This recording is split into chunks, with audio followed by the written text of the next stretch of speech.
Every morning at exactly 6:10, Mark stopped at the same corner cafe on his way to work.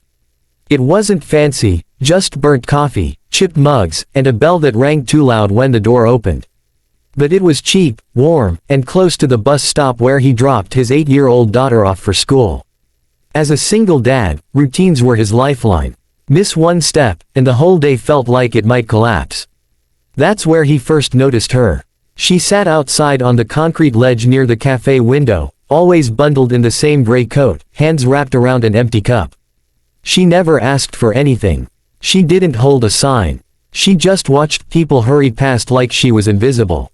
The first morning, Mark walked by. The second morning, he hesitated. On the third, he bought an extra coffee and a bagel and left it beside her without saying a word. She looked up, startled, like kindness had caught her off guard. "Thank you," she said softly. From that day on, it became a habit. Some mornings it was food. Other days, a few dollars. Once, when it rained hard, Mark gave her his spare umbrella and ran to the bus soaked and laughing as his daughter scolded him for it. The woman always thanked him, always smiled, but never shared her story. Mark never asked. He didn't need to know why someone was struggling to help them. Life had taught him that already. After his wife died, the world had felt unbearably loud and empty at the same time.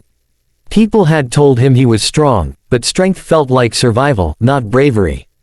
Back then, strangers had helped him too, left casseroles, watched his daughter for an hour, said the right words at the right time. Mark had learned that small acts could keep people standing when they were ready to fall. Weeks passed, then months. One morning, the ledge was empty. Mark felt an unexpected ache in his chest. He told himself she'd moved on, found help, found safety. That should have been enough. Still, he glanced at that spot every day afterward, hoping and worrying all at once. Then, one crisp fall morning, as he stepped out of the cafe, someone said his name. He turned and barely recognized her. She stood straighter now, her hair brushed, her coat replaced with a clean jacket. Her eyes were the same, though, steady, searching, emotional. "I've been looking for you," she said. Mark smiled, relieved. "I'm glad you're okay." She swallowed hard. "I needed to say something before you walked away again." Her hands trembled as she took a breath. "You help people like it's nothing.